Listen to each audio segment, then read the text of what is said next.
Hello and welcome to the New Age Geek channel. If you're new here, we're an inclusive faith people of all walks of life through the power of friendship, magic, and tabletop role-playing games. Tonight we have your regular interview show where I'm already fucking this up. Welcome to Investigation Check, our irregular interview show where we dive into the lives of geeky creators to learn about their hobbies, passions, the untold stories behind our favorite content. I'm your host, Joe, and I'm thrilled to have you join me on this quest. For tonight's episode, we have DaytayCosplay, prolific cosplayer, newest cast member on Forging Fates, and just an amazing, beautiful human being. What's up, Daytay? How you doing tonight? Hey, I saw that on the promo. It said, and I was like, oh, okay, I feel that. I see you. All right, so Daytay, where can everyone find you before we dive in? They can find me under their bed if they're not careful. I'm kidding, no. Okay. You can find me at DaytayCosplay. That's DayTay Cosplay. It's all one word, and it rolls off the tongue so easily. DaytayCosplay. Yeah. Okay. Let's see. Before we get started, is there anything you want to shout out? Anything you want to plug? I know you have a TikTok series. Yes. I just started. Okay, so I just started a TikTok series called Rate My Cosplay, where I rate my cosplay. I'm rating my cosplays, my personal cosplays, not other people's cosplays. From I have about 100 cosplays plus, so I'm also trying to go chronologically. So we're starting cosplay number 1 all the way to cosplay 100. So right now we're at cosplay 10. I just put out, it's on it's on TikTok. And that's still DaytayCosplay? Yes, on TikTok, on Instagram, on Twitch. I'm also streaming on Twitch. It's all at DaytayCosplay. Even if you Google me, I'll just pop up. I'm everywhere. I'm Googleable, no big deal. Right. All right. Well, if you're ready, I'm ready. Let's dive into tonight's interview. Already. I'm ready. Okay, let's start at the beginning. Little Daytay. What is Little Daytay's first introduction into geek culture? Was it a cartoon? Was it a book? Was it a movie? I'm trying to think all the way back to young me. Pulls up a picture of me, and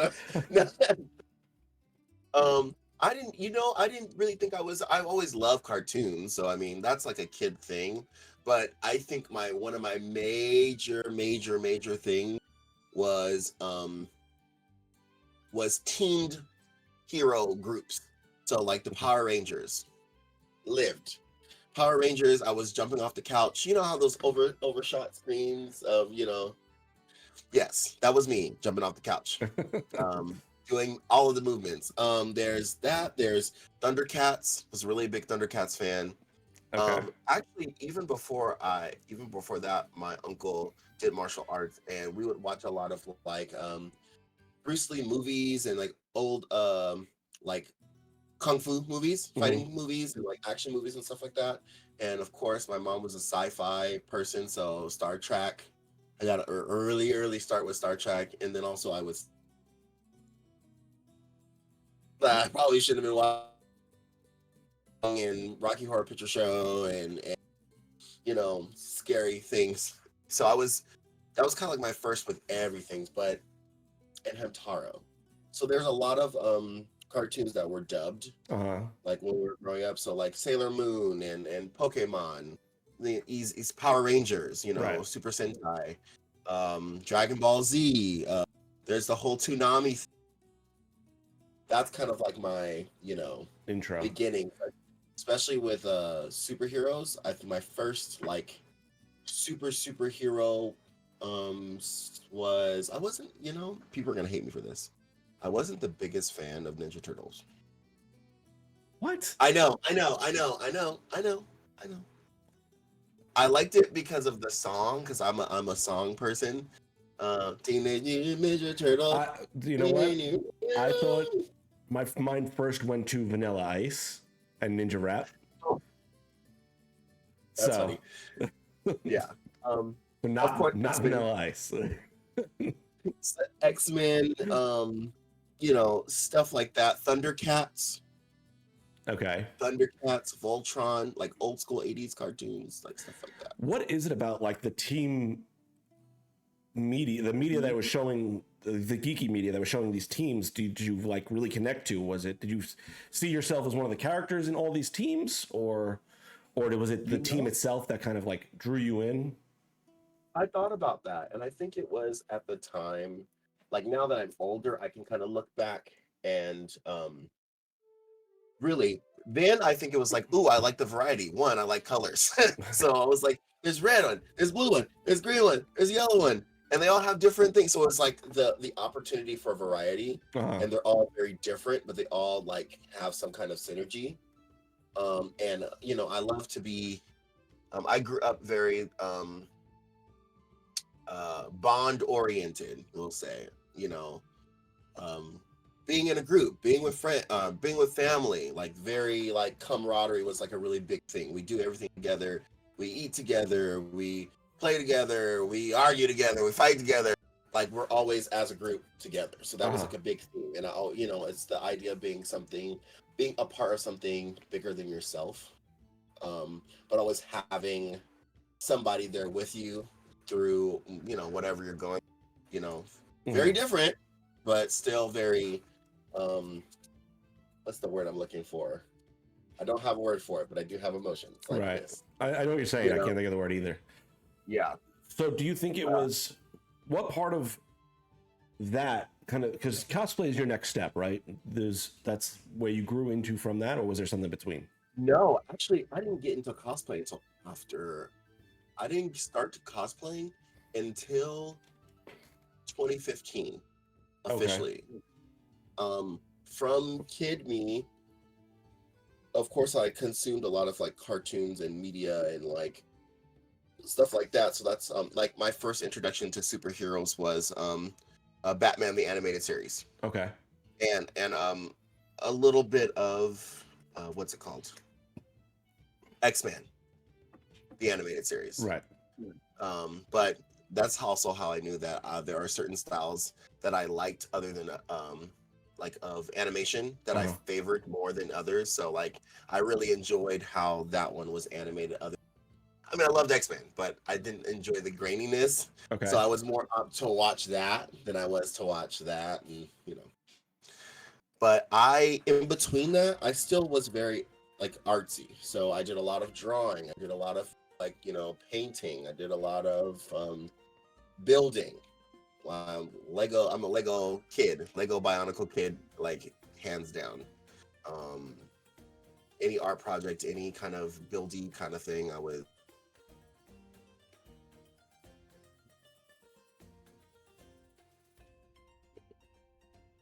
You know.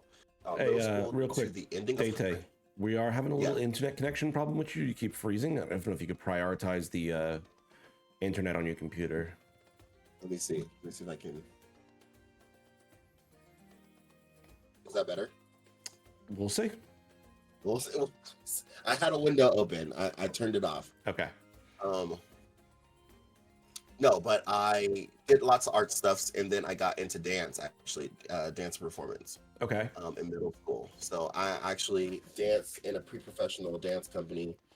Shout out to Transcendence Youth Arts Project. Whoop, whoop. Danced and performed and did dance theater, and then danced all through middle school and all through high school. High school I did sports. So I ran track, I did cheerleading, I did dance, I was in ASB, I was, you know, in the student store. I was very, very, very active, and it was always around other people and other, you know, group oriented things, right? And then at the time, I mean, I still was watching all kinds of like cartoons and anime and different things.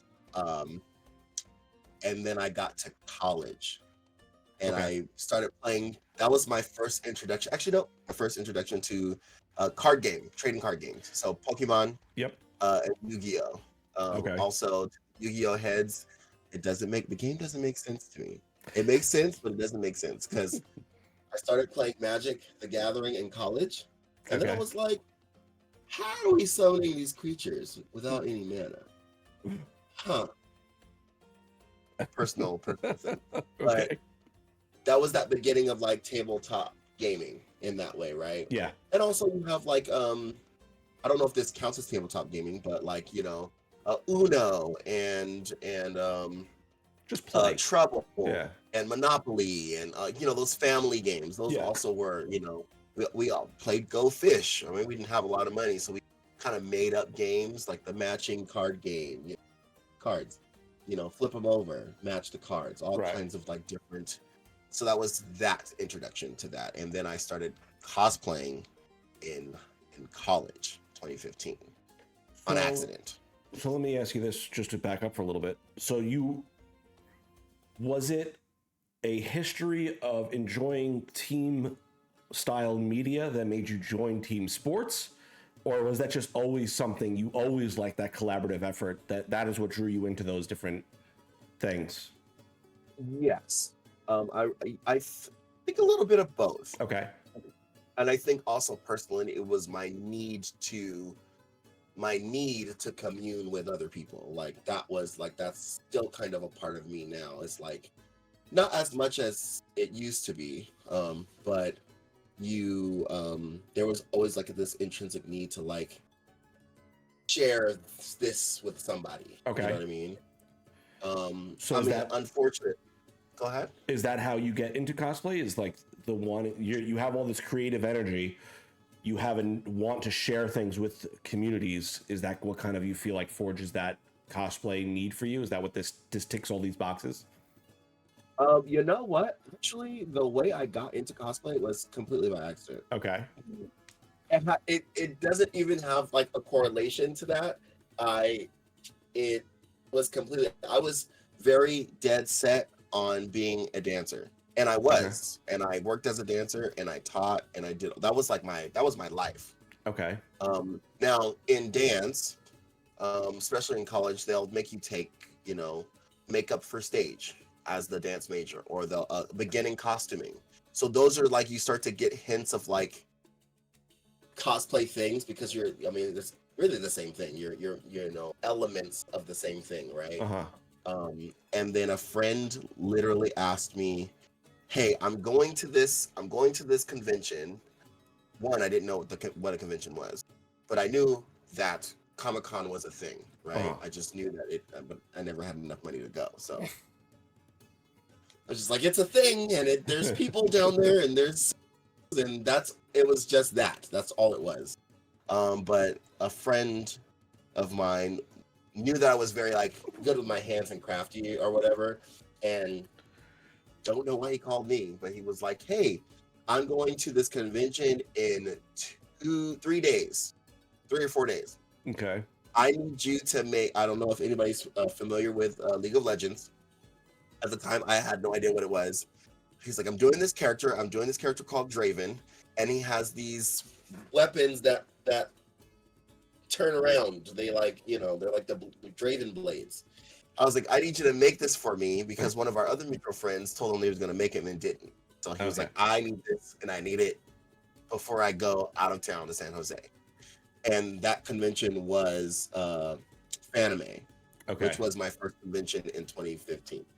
So I'm just like, I don't know why you would ask me, but all right, sure, I'll do it. Like, I like a challenge, and I like to be creative. Why not? Cool. So somehow I made these things and made them turn.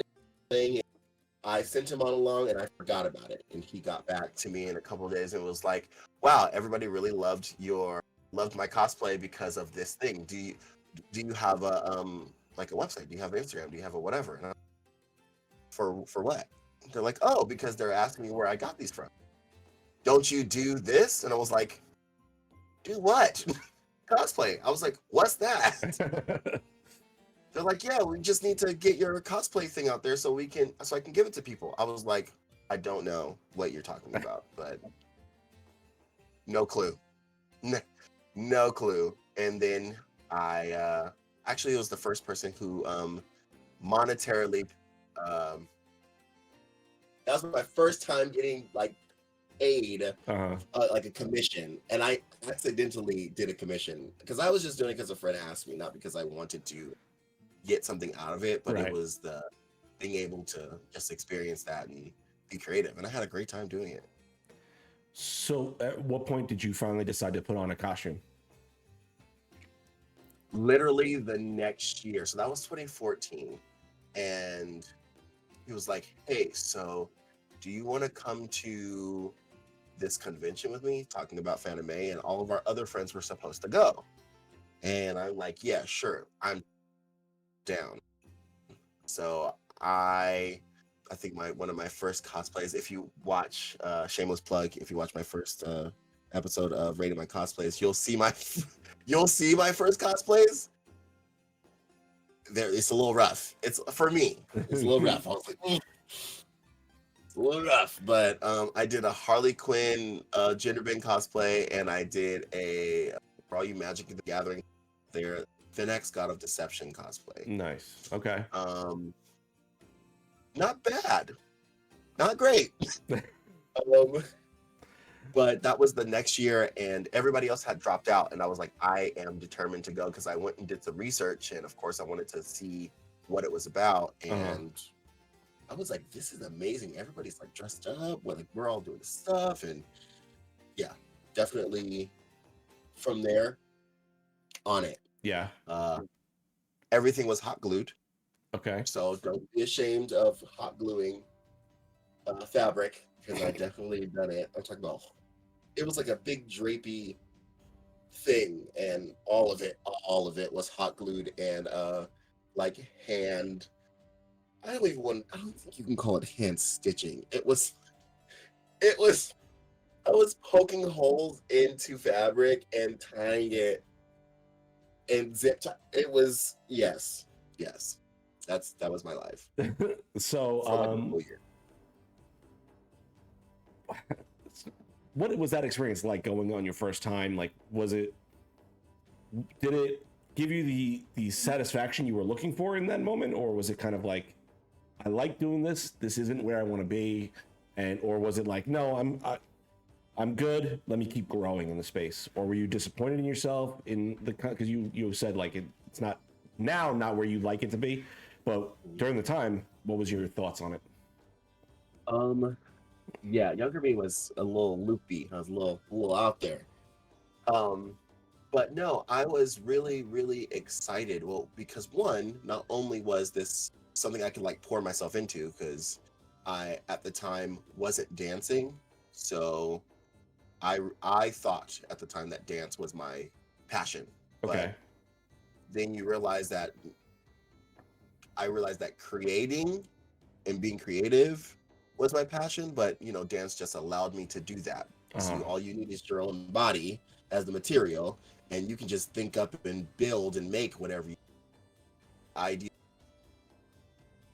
and then bring it to fruition.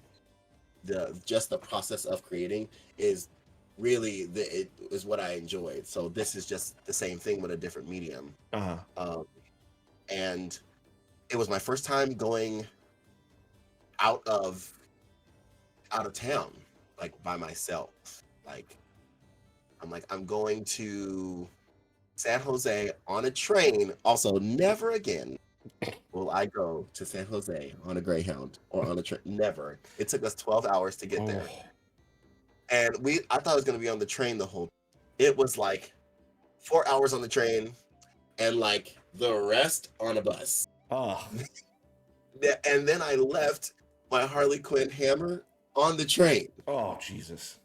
So I had a stick when I got up there, but it was still everything that I thought it was going to be. It was even more than that. It was just like, I was like, all these people are here. Everything's out. It was just the best. It was kind of the best experience, but also I was very much an overachiever and kind of still am. So I kind of was like, wow, I saw all these people doing amazing, really great cosplays. And I said to myself, I will never have a bad cosplay ever. That's one thing I will never I said it to myself, never have a bad cosplay ever again. And there's really no such thing as a bad cosplay, but Mhm. mentally that's where I was. I had something to prove. Right. You know, you wonder why you have a cosplay. I felt like I had to prove something. Uh-huh. So I was like, I'll never have a bad cosplay again. So my overachieving brain was like, all right, let's get to work. Yeah. So where are you at now with cosplay? Like, are you 3D printing, or is it like what's your process now as opposed to what it was then? Okay. Well, also I guess the process was different too, because there's a lot of things that weren't available at the time. Right. And I'm saying like it's what 2024. Right. And I started in 2015. So that's like a decade almost, Yeah. right? And I remember having like nobody really knowing what it is. Now everybody, within the last what 3 years, Yeah. Right. 3 or 4 years.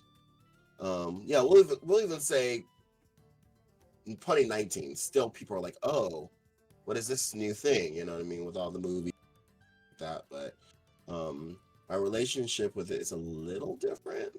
Okay. I have 3D printed. I have learned a lot of this through trial and error.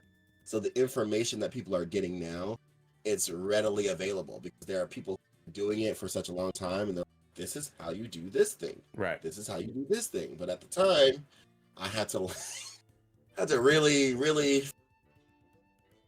Everybody knows that when making armor, something with foam, you know that you have to like heat seal it, and you have to seal it, and then you can paint it, and then well, little me didn't know that, so I was just painting stuff, and foam is porous, so it would just soak in, and I'm just like, I don't get it, but whatever. There's all kinds of things like that. That's kind of where I'm at right there. Okay. So is it something you plan on continuing to do, or is it kind of like that creative energy is just kind of waning on that, or? So, also you get older, and life has demands. That's Right. the thing. So life does have demands, and sometimes you get a little sad because you can't do it as much as you were. But also there are more things to create. So yes, I'm still making cosplay. I'm still making cosplay. Just saying that one I haven't worn yet. So there's just cosplays laying around that are done or Mhm. half done or whatever that life of a cosplayer that's just waiting to come to the light. You know, 5 points to Gryffindor, whoever can. Um, but yeah, so yes, I'm still creating cosplays, and yes, I still want to do cosplays, but now I'm thinking that there are other things that I would like to create. Like I'm really getting into world building, and kind of wanting to get into like making and writing stories. I love like and learning production, on whether it be like film, a little graphic novel or something like that. Okay. So it's starting to develop, you know.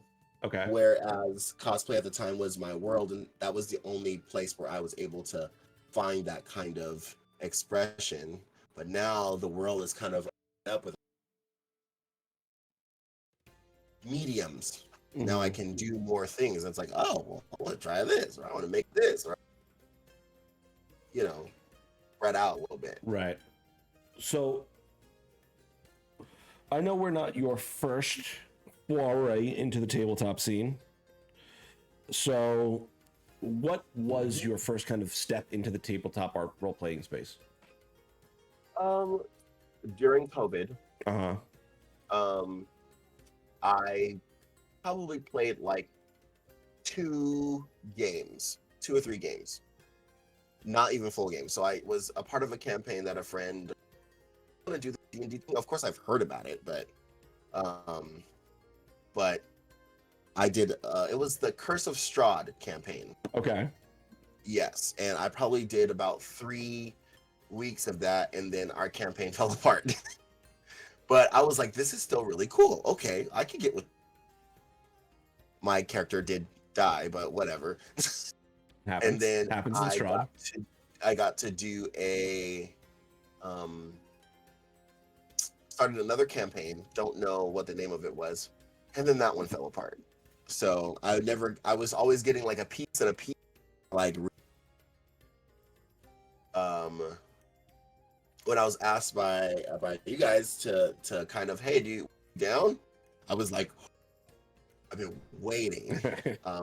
Because even before this, I had gotten into like LARP, which is even more fun.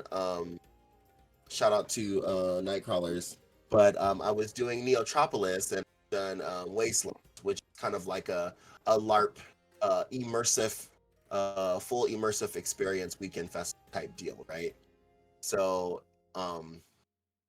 role playing, and that's kind of like, it also digs back into the whole like, acting, Right. parts of me too. So I was like, oh, a character, world building, just kind of going off and doing the thing. I'm like, this is everything. So that is kind of what I had my experience before I was able to get with you guys on New Age Geeks. Uh-huh. So kind of switching into that a little bit. So you have this character now that you come forward, Zeril. For people who maybe aren't up to date on Forging Fates, can you give us a little back cover of a book description of Zeril? No, no spoilers that haven't been done already in the game, but can you give you a little description of Zeril? Zeril is, I think we all know this now. He is an ASMR that is, was undercover, basically. I guess most ASMRs don't want people to know who they are. He's a bard, and it's trying to keep it like, oh, I'm this is what I do. I'm just a little bard that goes around, and great music, by the way. It's kind of like pop star, makes amazing music. But also goes on like by night is kind of like, it's not a Batman kind of situation, but it's a little bit of a vigilante. Mm-hmm. So like, that righteous, like, what is it called? Righteous taking back of people who are stealing and cheating and all that stuff. He's the one that shows up in the night and has a different look. So like during the day, or he's at a bar, it's just like a black haired, rich, kind of very just regular Right. looking person. But in this ASMR revealed look, has a crown, like a halo, like a half halo, and like giant stone gray wings and white shimmery hair, and like skin like honey gold. So there's that kind of like divine light aspect to him, but it's also kind of rubs people the wrong way. Fair. It's a little, just kind of a little abrasive. What, without going into spoilers, what do you think is the reason he is that way with the rest of the fists at the start? I think that with him, first things first, he has a job to do in his head. I have a job to do, so that takes precedent. I have a mission, so I got to get that done. So whatever I got to do to get that done, I got to do that. So yes, he's really great with people, because you got to use what you get to get what you want, and also like, I can't let you get in my way.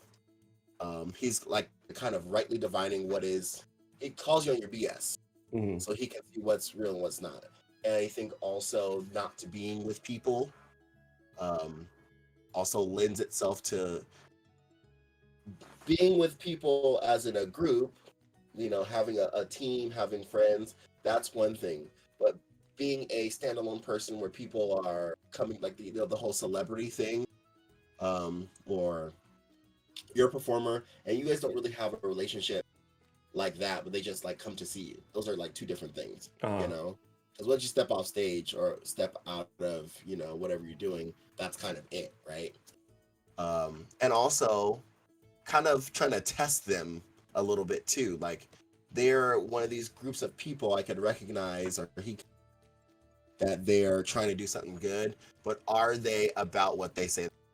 A lot of people and it's like, well, I'm gonna test your steel a little bit, and if you can't take that, then who are you? Like, Yeah, come yeah. on, you know what I mean? You guys we're literally fighting all kinds of stuff, and so you have a bad attitude, like, get over it. Okay. So, what is kind of the story you as a player are hoping to tell through this character? I think, and of course I put a little bit of, you kind of put a little bit of yourself on there too.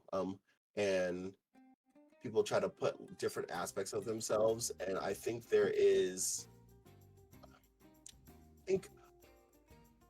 how do I say this? Being able to have found family and find trust in people, is kind of a thing where I'm at now. It's like, well, you don't really know. Like, are they gonna fail me? Are they gonna, show up for me? Yeah. And he does that with his whole testing and like, who are you? And like, can I really lean on you? Or I guess I'm trying to show that you do. It's gonna take a little bit of work. It doesn't just, people got to get to know you. Got to warm up. You have to, time will tell. You have to spend time with people. You have to be vulnerable for people to be vulnerable with you. But also, it's not for free. Like, Right. everything costs, and there's the cost of a relationship in any form or fashion is being vulnerable, and you might get hurt. And that's kind of that's the price that you pay, because you could get something, and the price is being vulnerable in that way. Okay. Well, so we've played a few sessions now with Zaryl. You've played a few games outside of this. Have you, a real quick question, have you played any other games besides D&D? Magic the Gathering. No, I mean like TTRPGs. I'm guessing no. Cracker Barrel has fallen. Cracker Barrel has fallen. Okay. By the way, I didn't understand it, but once you play it, you can only understand it by playing it. Yeah. Like, 10 out of 10 recommend play Cracker Barrel Has Fallen out there. Do it. You can catch that episode on our YouTube channel. It's posted. It's a fucking bananas. It's anyways, so kind of going off like the 4 pillars of D&D, do you have like an order of what you've seen that you enjoy, whether it be combat, role play, mystery, and exploration? Like, where do you kind of rank those 4? I'm still trying to figure out I'll start with what was a little difficult for me right now. I'm trying to figure out how to work the mechanics of the game with my imagination when it comes, because in my head I'm going to, like last week, it always seems like the characters are always like, I'm gonna go do this thing and it's gonna be really cool, and it seems like it makes sense. But also, did you think about the wall of force disappearing and you having a really low, acrobatic stat? Okay. Because charisma is not gonna save you. It's not gonna save you. Smile is not gonna stop a fall. It's not gonna stop a fall. And so it's that's not gonna work. Okay. And then you learn, because you're always getting smacked. So I think, the first campaign that I joined, or not the first campaign, the first episode that I joined, we were fighting Semayor, and I'm like, yeah, I'm gonna go do this thing, and then got whacked like 3 times, and I'm like, oh, I probably should have done something different. All right, cool. This was a bad call. It was a bad call. I'm always ended up getting like in a somebody's always saving me, but I'm learning a little bit. So there's that. There's that. I think my favorite is the role playing part.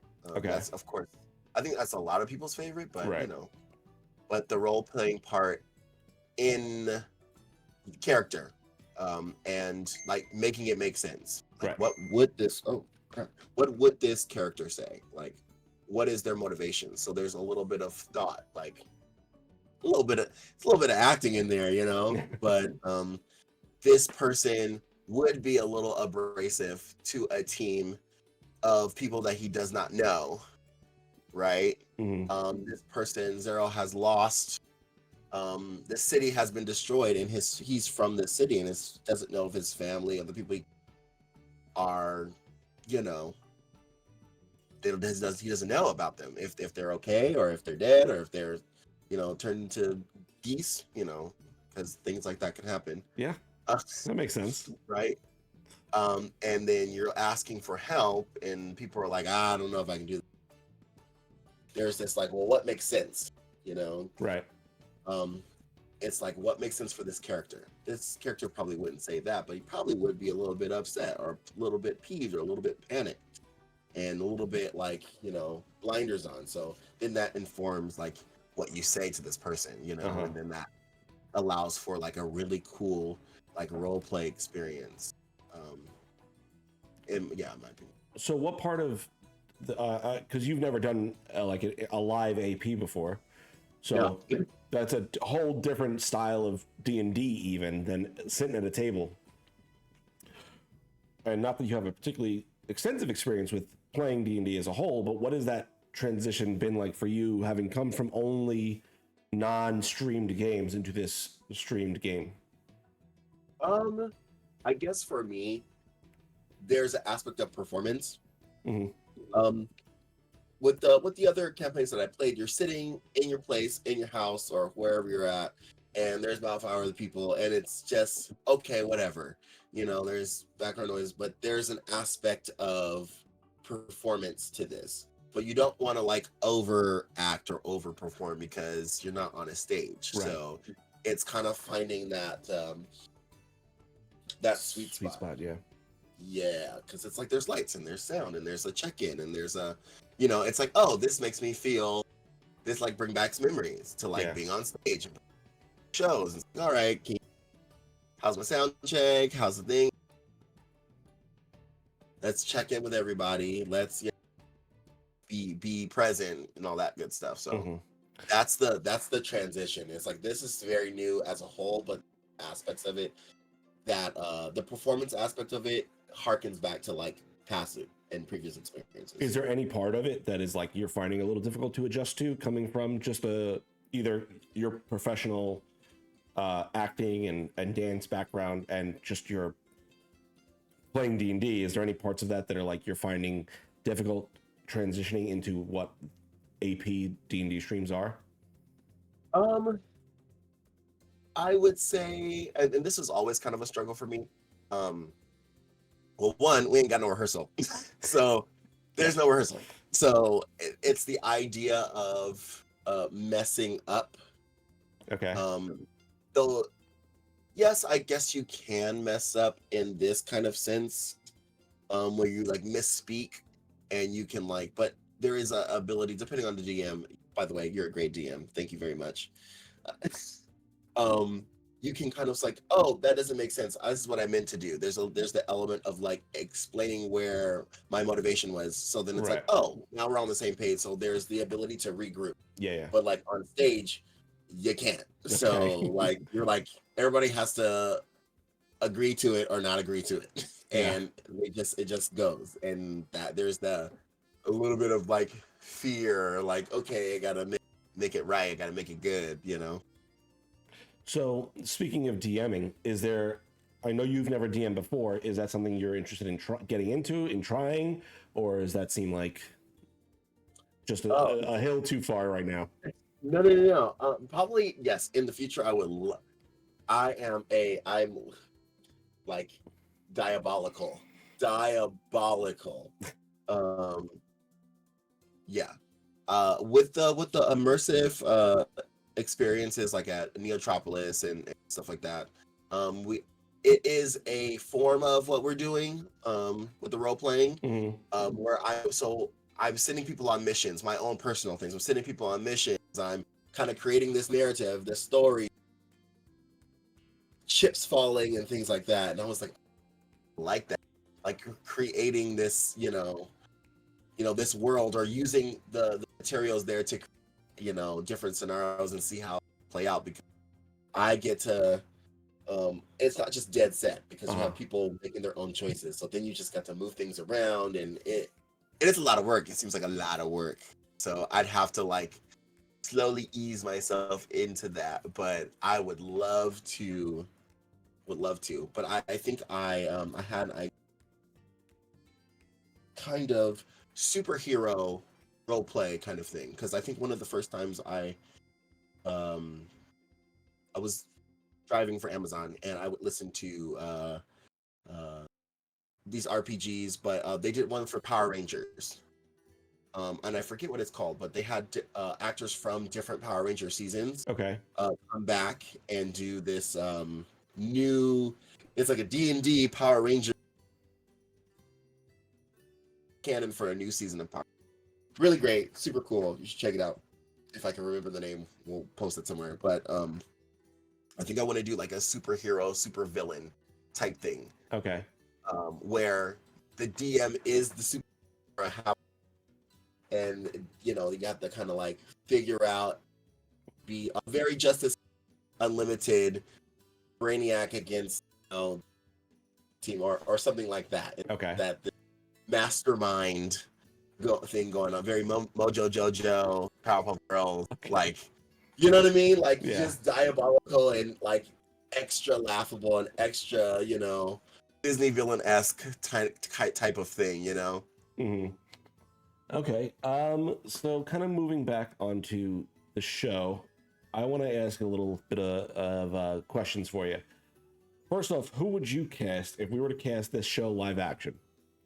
Who are you casting as Zaryl? Oh, come on.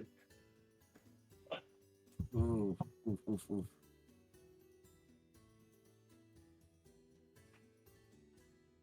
Who am I casting as Zero? Well,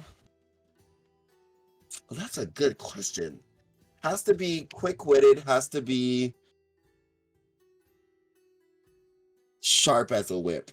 I think I would cast. Ooh, why would you do that to me? I'm not a good person. I keep telling everyone that. I know. I cannot remember his name. He is no longer with us though. Rest in peace. He played Ambrose on Sabrina the Teenage Witch Couldn't tell. on Netflix. I have to find his name. But he is probably one of my favorite, like quick-witted. Yeah. Yeah.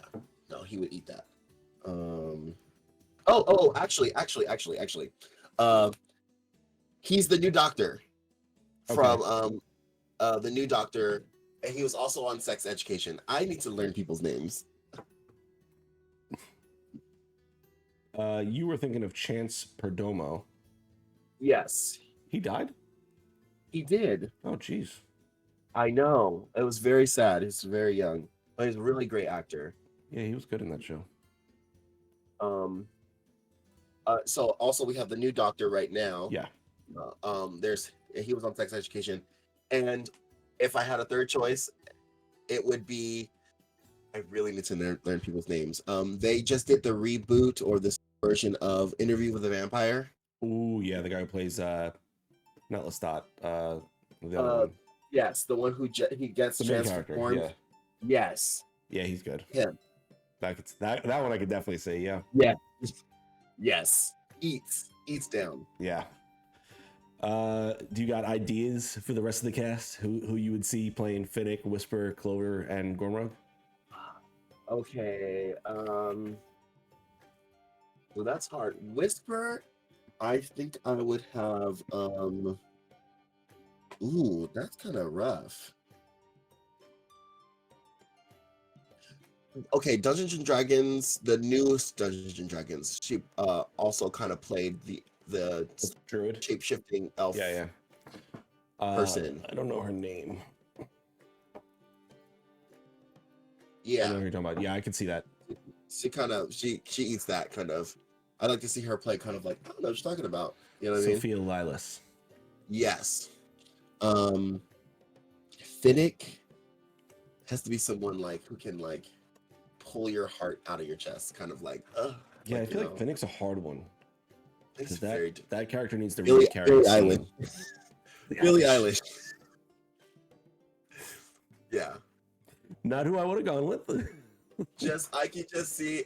Honestly, it's just because I would love Billie Eilish to be dressed up like Finnick and sing "What Was I Made For."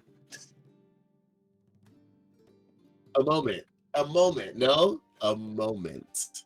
Oh God. Hilarious. Who else is there? There's Gorm. Gormrag. Gormrog. Gormrog. That was a little difficult for me too. No, that would be too funny. I was gonna say, what's his name? You can't see me. John Cena. Oh my God. Poo.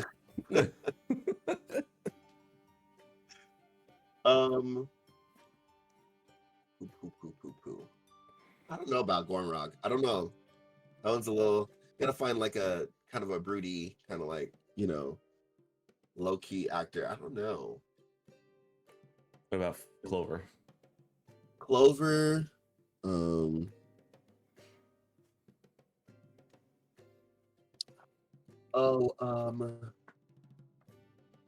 She's the redhead from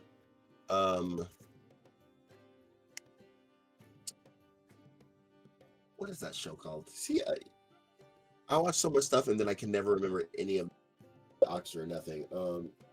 The Upside Down, not the Upside Down. Millie Bobby Brown. No, the other one, the redhead. Oh, Stranger Things is the show. From Stranger Things. Thank you. But she plays Sam. I don't know why my keyboard is not working. Yeah, she plays Sam. She plays Sam? I think that's her name, Sam. Are you talking about Max? The little girl Max? Max. That's yes. Sadie Sink. And yeah, I can see that. It's a good call. Yes. Kind of like a, angsty, rough and tumble a little bit. Yeah, I can see that. Yeah. All right. Am I missing anybody? I think that's it, no? Yeah, that's it. That's all that you know. Yeah. Okay. So, Gormorog would be played by Rogue One. Not Rogue One. He's what's his name's son? Oh, he goes good soup. What?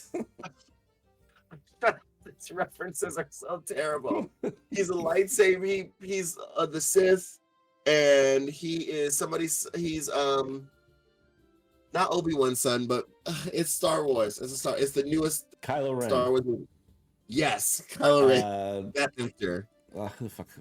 He's a Marine. I forget his name. Yes, you know who I'm talking about, right?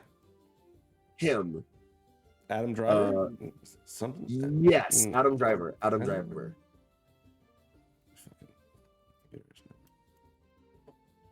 Only because he has that like sad. Adam Driver. Yep. Yeah, that's sad. Like, you know what I mean? I can see that one. That's a good call. All right. So is there anyone that you really are? I don't know how many different actual play shows or people that are like kind of in the geek space. Is there anyone in that space that you really want to work with, have on the show, and kind of be able to play with in the space? I don't know too many people, which is I'm still like, we're still learning people and seeing things. And actually, if I could really see somebody, shout out to Story Dad. Okay. Story, hands down, gotta work with them a bit. He's just good stuff. It was good stuff. We did Cracker Barrel Has Fallen. Yeah. That one shot together, and good stuff. Any day. Sorry, Dad. Definitely working with Shout him out again. to you. All right. Shout out to you. What has kind of been the most rewarding part of this journey so far for you, between the cosplay and now getting into APs? What have you found to be most rewarding about creating in this more public space? Just being able to be involved, honestly. Like, I think that a lot of the stuff was a lot of the reasoning. Now that I'm an adult and I pay taxes, uh, I think that I was really searching for something to be a part of, to be like involved in, and to be like, accepted in some kind of way. And I felt that I had to do all of these things so people could, see what I can do, so, accept me also. But it's really like, hey, we just really enjoy you being around. And it's like, me, little old me. I think that's like the most rewarding part, be invited, and be able to meet people, and they're like, yeah, you're cool, have a cupcake. And I'm like, you're cool, I'm gonna bake you a cake. You know what I mean? Like, very, very much that, being able to like build community and like really have that, and enjoy it. Yeah. What do you, where do you see your next steps? Like, what do you hope your next steps are in this streaming? Because I know you have a streaming channel where you, I think, primarily focus on video games, if I'm not mistaken. Yes. Okay. Primarily gaming. So now that you've kind of stepped into this other avenue of streaming, where do you hope to grow with this? What is like your goals or aspirations? What do you want to be a part of? Honestly, it's so new that I'm like, I don't know what is possible. So that also makes me really more like optimistic too, because it's like, well, there's a whole lot of things, and I'm sure there's going to be a lot of new things within the next like year, because people are always coming up with something different.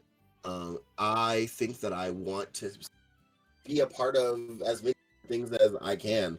I want to be a part of campaigns, definitely.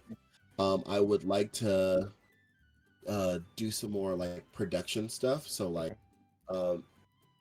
helping out or on a production would be amazing, or like a body painter on a project or something. Try to be more hands-on, and involved, kind of bigger productions, I guess. And also maybe like a YouTube. maybe a YouTube, maybe. Do you see yourself eventually? I was gonna say, do you eventually see yourself starting your own channel? Yes. Okay.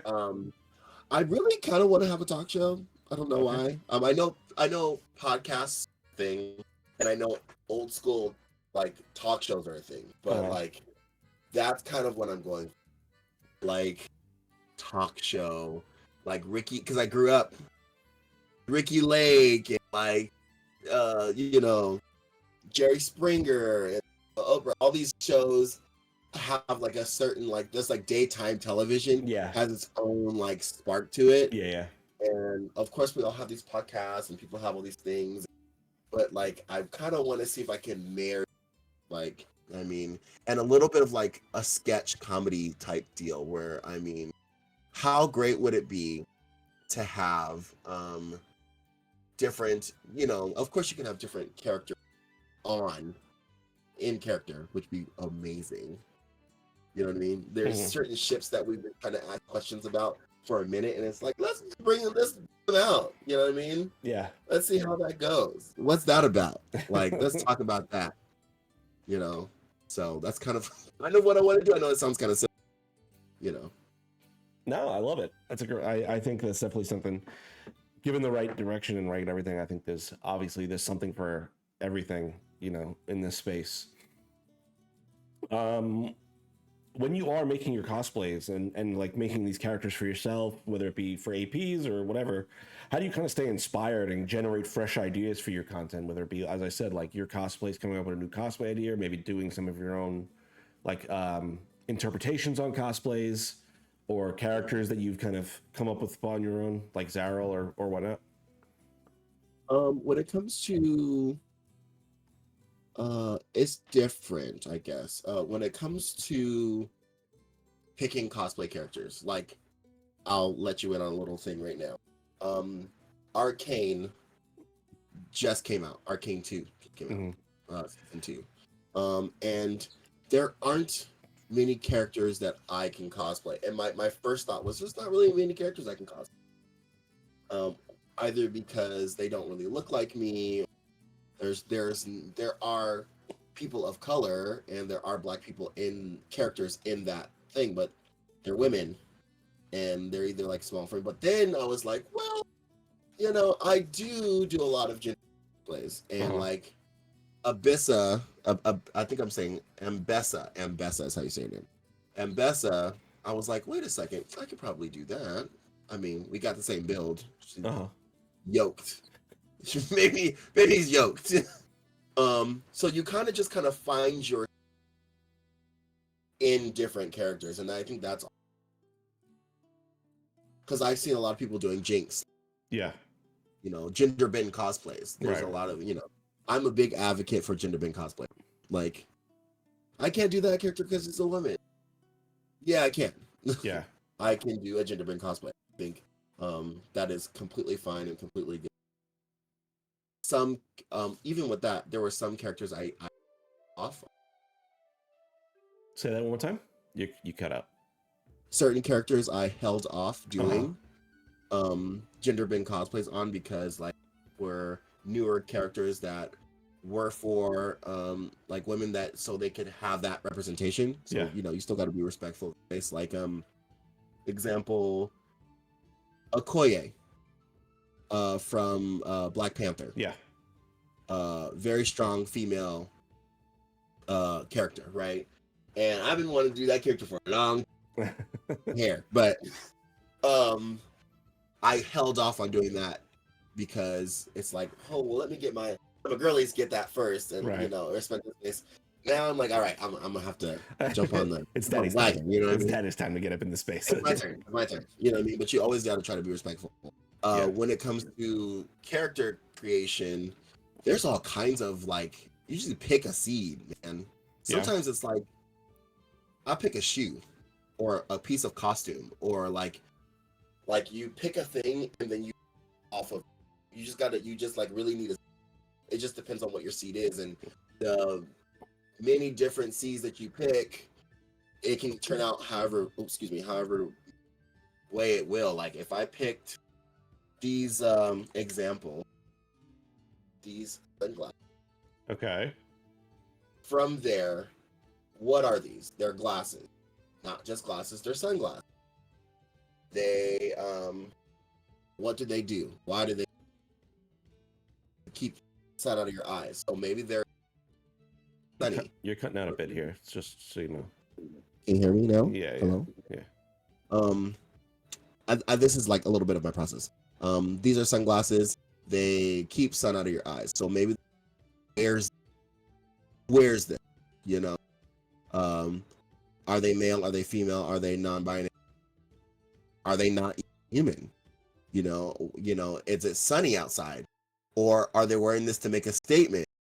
These are not just, regular glasses, right? Mm-hmm. Are they in a dark club with these shiny glasses on to make a statement, right? And then you go, I'll just pick something that catches my eye and then like build off. Yeah. Okay. As we're getting ready to wrap up here, then, has there been any like pivotal moments or turning points in your career that have kind of shaped your approach to content creation?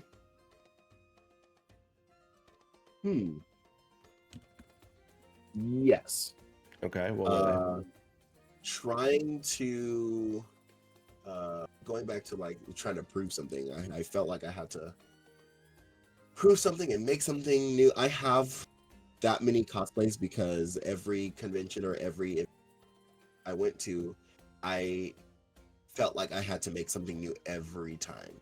okay.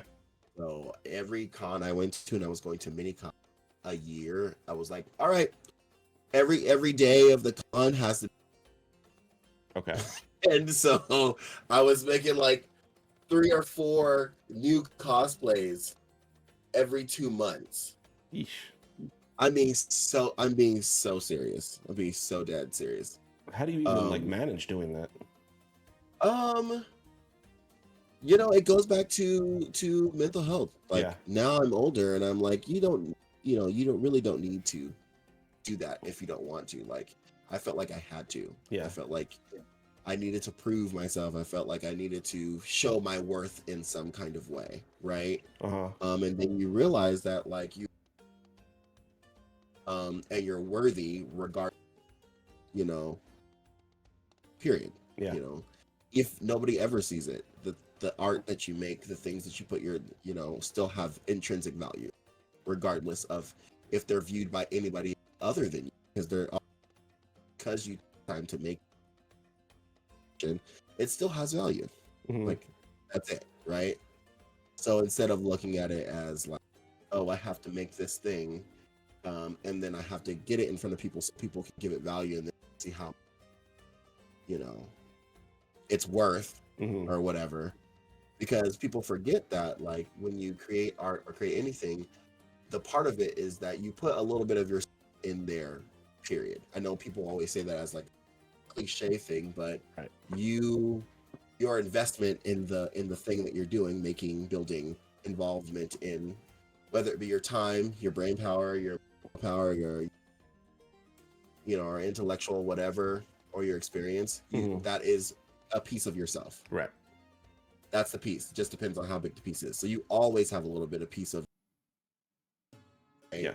And so you always have this kind of attachment to whatever you're doing. So that's why you have that little, nervousness in your heart or in your body when you share something, because it's a part of you. And once people see it, and if it's received not the way that you want or negatively, you start to reflect that on you, because you're like, well, this is a part of me, and if they feel that way about me, they must feel this way about Yeah. this, they must feel it about Right. kind of thing. So that was a big turning point. I like burnt out. Yeah.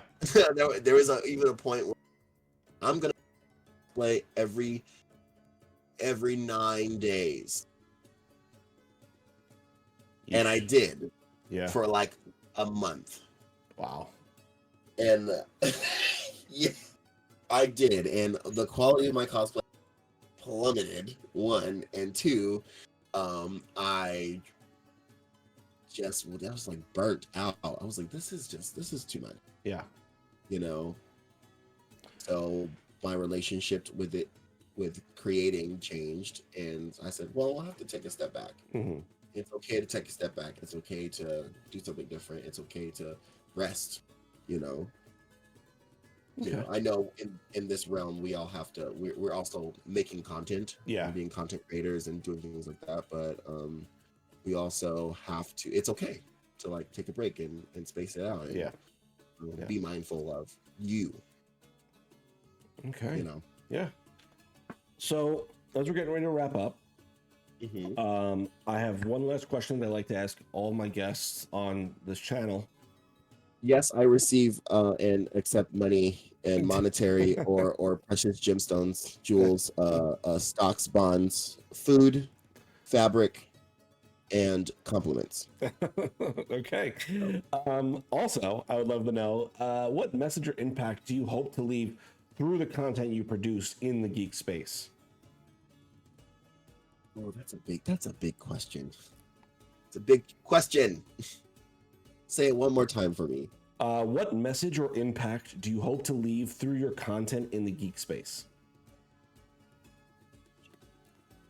Message or impact? I guess my message. I guess at this time, because it might change, Right.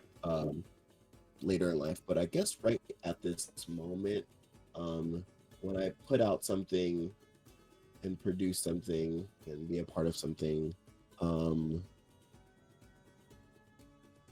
I would like everybody to just be able to let it exist.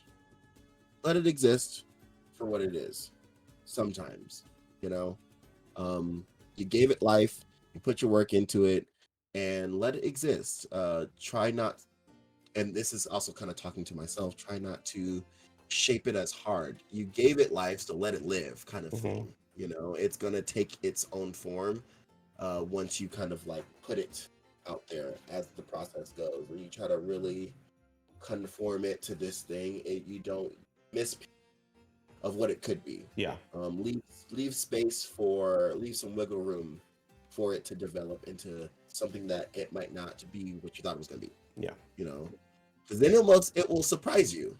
I know that sounds kind of crazy, but you know, there's always a margin of like space that you can give yourself and give your art or give whatever you're producing, so it can develop, right?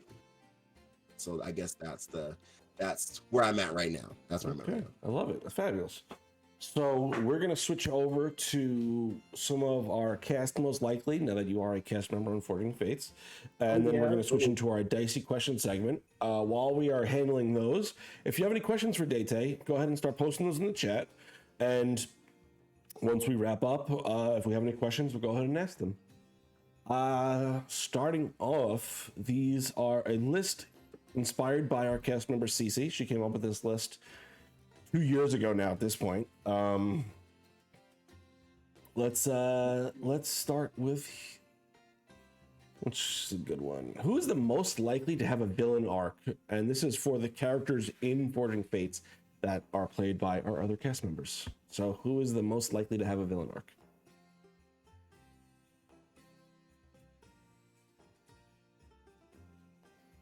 Most likely to have a villain arc, I'd probably say, Gormorog.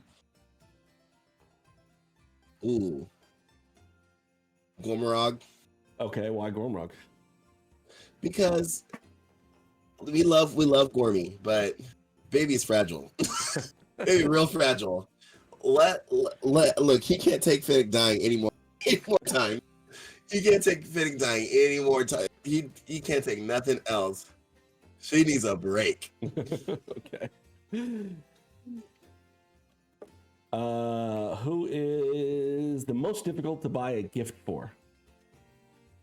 Whisper. Why Whisper? Because Whisper don't even know what she would get Whisper. Okay. Most likely to catch themselves on fire.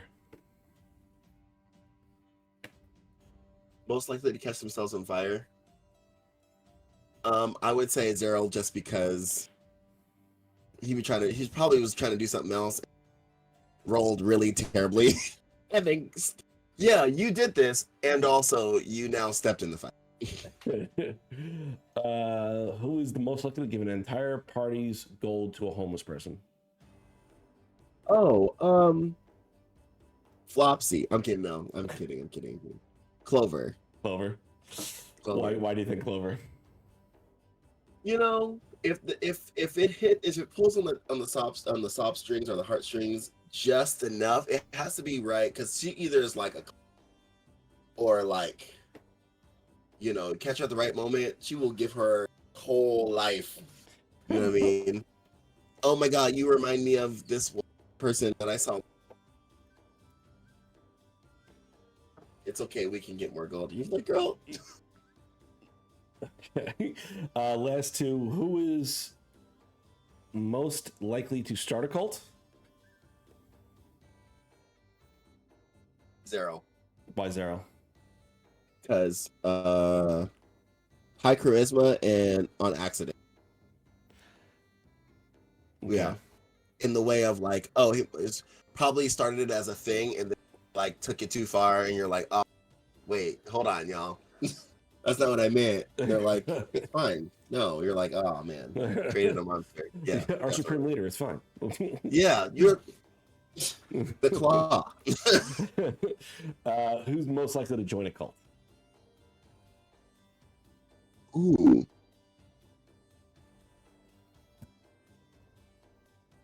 Whisper. Yeah, that's who I always go with.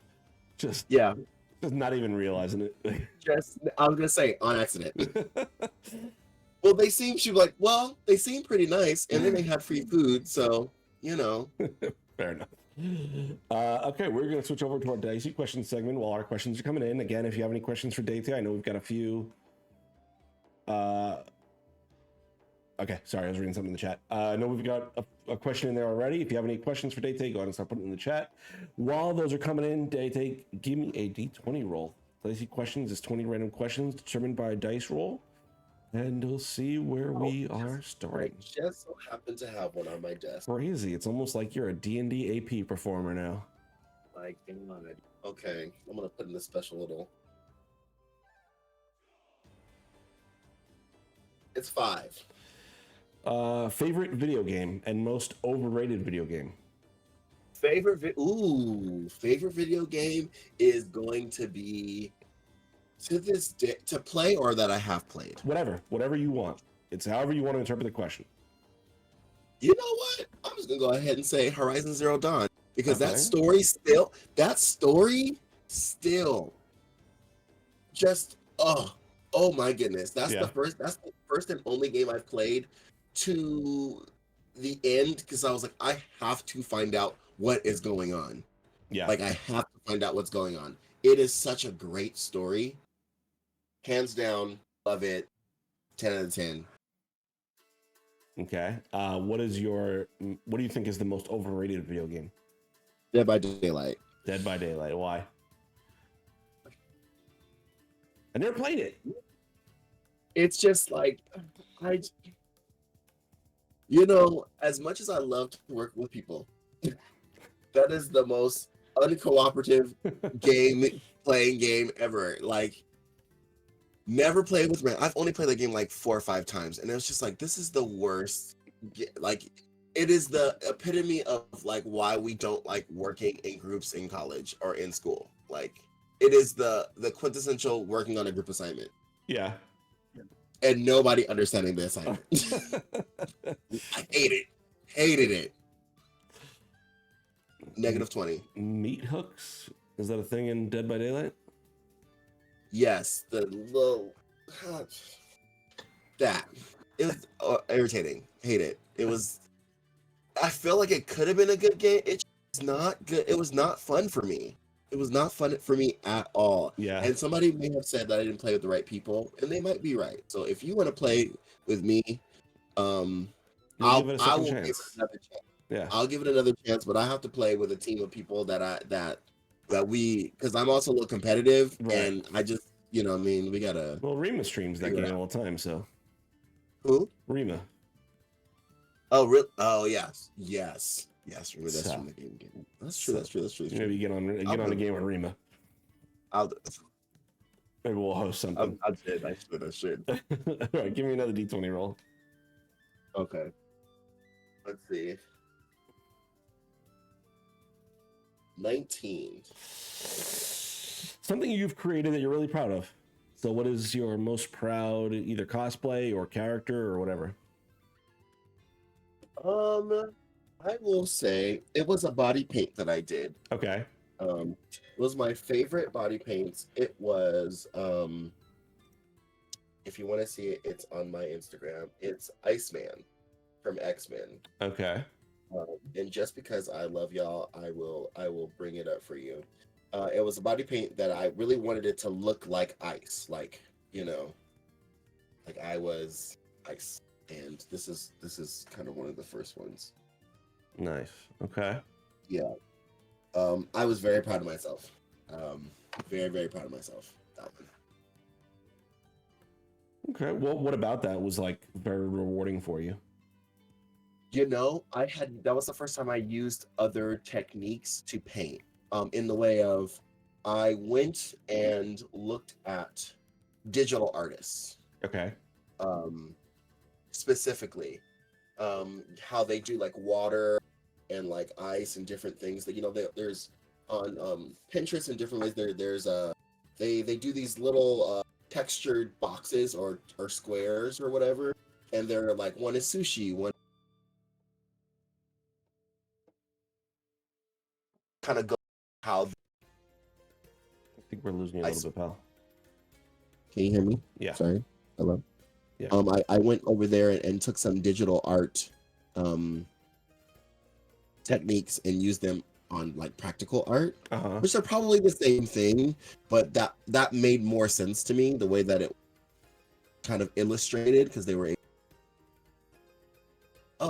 that's cool. Like and that kind of started this whole finding techniques that are done in other mediums So like painting minifigures, or they do the little people who play Warhammer, Yeah. and they have the you wanna paint like neon Yeah. glowing effect. I So use wild. that same. Yeah. It's wild, but I use that same effect on my Green Lantern cosplay Oh, okay. on a bigger scale, Yeah. and it really came out really cool. That's so awesome. yeah. Okay. Let's do one last D20 roll, then we're gonna jump over to our questions, and then we're gonna call it an evening on this interview. Got you. Okay. We need another. Oh, where did my little D20 go? Oh, it's in here. Okay. It's a 1. What is your favorite anime, and what is the most overrated anime in your opinion? Why would you do this to me? That's a setup. Rolling a 1 has never been good. I've never rolled a 1 and anything good has come of it. Let me just say that first and foremost. Favorite anime for me, what? Gurren Lagann. Oh, okay. I love Yeah, Gurren also, Lagann. It was great. You talk about the power of friendship. Yeah. You talk about the power of friendship, but honestly, like, I've used that and I've experienced that. Like, you don't believe in yourself, but believe in the me that believes in you. Like, it's the idea of like, take a little bit of my faith for now until you can build your. I was like, you know what? That's a word right there. Had me bawling multiple times. Had me crying. Yeah. Yeah, that's fair. Overrated. I actually recently had to eat my words on some cosplay, not cosplays, some animes. Time. Which one? And then I watched it and had to eat all of the words. Let's see. It's not Death Note, because then I hated that for a little bit and watched it, and I gotta love that too. Overrated. Yu-Gi-Oh. Yeah, that's Yu-Gi-Oh. fair. That's fair. A mess. The game and the show, a mess. But Jesus. Kaiba's fit is coming. By the way, it's coming. A Kaiba cosplay is coming. Okay. All right. Yeah. Got the drip. I get it. Yeah, it's the drip is everything, but it's like, you know, if it's ugly, you know how they say you can spray paint crap, but it's still crap. Yeah. It's very much that. Okay. It's very much giving, you know, gold-plated poop. Okay. All right. That being said, we're gonna dive into our questions. From the viewers. This is from Kate the Great Cosplays. Kate, we love you. You're amazing. What moment from Zaryl's backstory do you wish could be seen on stream? Oh, I'm trying to figure out what I've already said. That way I don't like, you know. I mean, I'm sure you can go into it a little bit. Anything that hasn't been seen on stream, just no big spoilers, obviously. No big spoilers.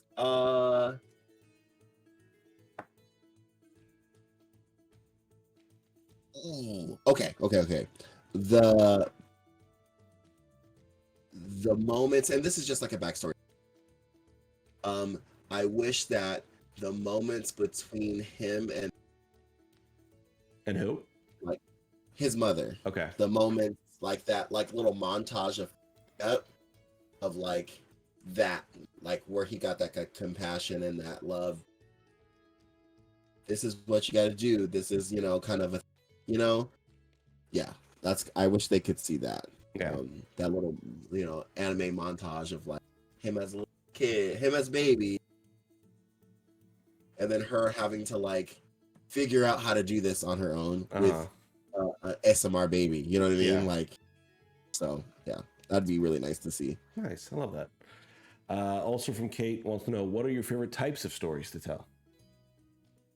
Ooh, you know, I love a twist.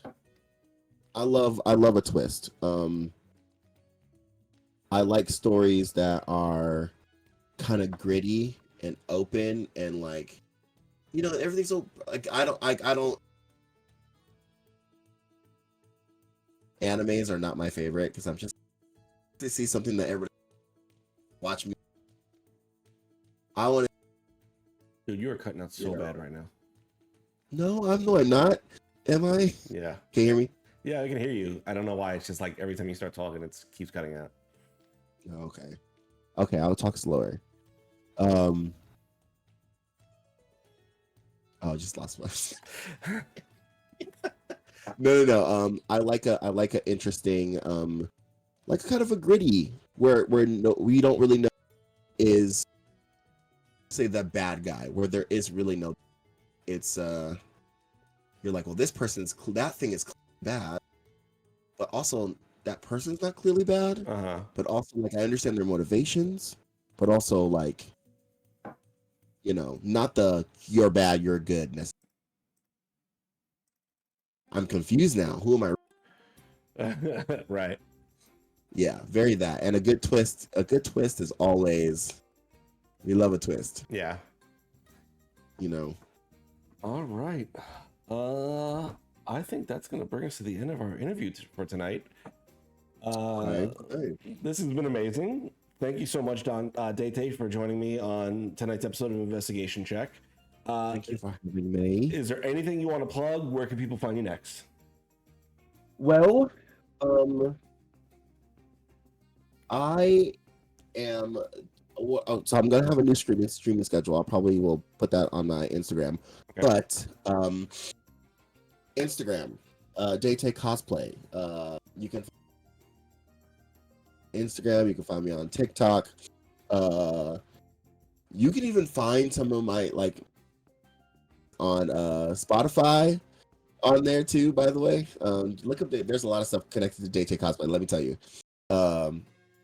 Also, keep a lookout for. I'll say it now. Keep a lookout for Kaiju Killer Studios. Okay.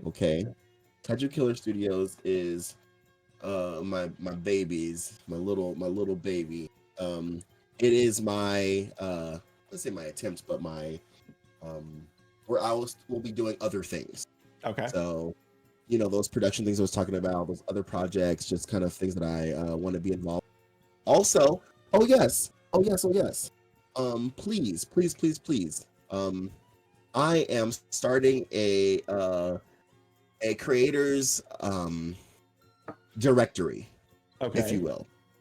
So if you it really is just it really is, this is cosplayers, photographers, this is voice actors, D&D,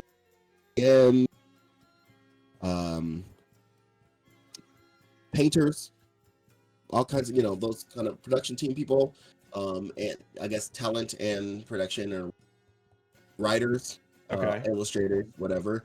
If you are interested in kind of having being a part of this directory where other people who are starting out can like, it's a little bit of a struggle when you're first starting out. You don't and you just want to work with them and do little small things or whatever. You're able to connect with those people. So it's just like where they can find you, what you do, and how people can contact you. And it's just an agreement that's it's kind of like Kelly's List, but way better. So we can all kind of like have a community and kind of mix that up, because that is the big struggle, trying to meet people. Yeah. Get a base started, right? So it's a creatives directory. Where is that going to be found at? It is going to be, I'm thinking that's going to be with one of Kaiju Killer Studios' first project. Okay, cool. Awesome. So you'll be seeing it on there. I'll have just sign up and add your information, or call you or something like that. But we're still trying to figure out how we're gonna make stuff make sense, because there's a lot of stuff. But yeah, stay tuned for that. And it's Instagram is out there already, but I'll really good stuff later. So Amazing. Yeah. All right. Well, I think with that, that is going to wrap us for tonight's episode of Investigation Check. We are back on Wednesday with another episode of Queer and Present Danger, our all LGBTQ cast, hosted by CC. And then Thursday, we have a special Goodberry Cafe with Jem. She is going to be playing Ikigai, One Tiny Life by Alessandro Parodi. Definitely said that wrong. The cast is going to be Forrest, also known as Recovering Academic, who we've had here on Investigation Check not too long ago. It's going to be Zoop Machine, Rain from Hampod, and let's see, we've got Spunky Taylor and Straight Vincent. Yep. I don't know. Okay. That's who we got. But yes, that will be at 9 o'clock Eastern on Thursday. And Queer and Present Danger is 9 o'clock on Wednesday. Wednesday and Thursday. Wednesday and Thursday, Queer and Present Danger, Goodberry Cafe. Joe, I'm so sorry. I actually do have a stream today. I looked at my calendar and I'm like, oh, I probably should have said that. I'm going to be streaming today. I'm going to be streaming. This is PST. This is going to be at, what time is it? Oh, Lord Jesus. It's going to be at 8.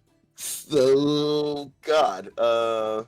I'm going to give myself time. It was supposed to be at 8 o'clock, but it's going to be at 8:30. I'm push back a little bit. So 2 hours from now? 8:30 PST. So my time, because I'm on the Pacific Standard Time, so it's gonna be like an hour. Hour from now? Okay. Yeah. All right.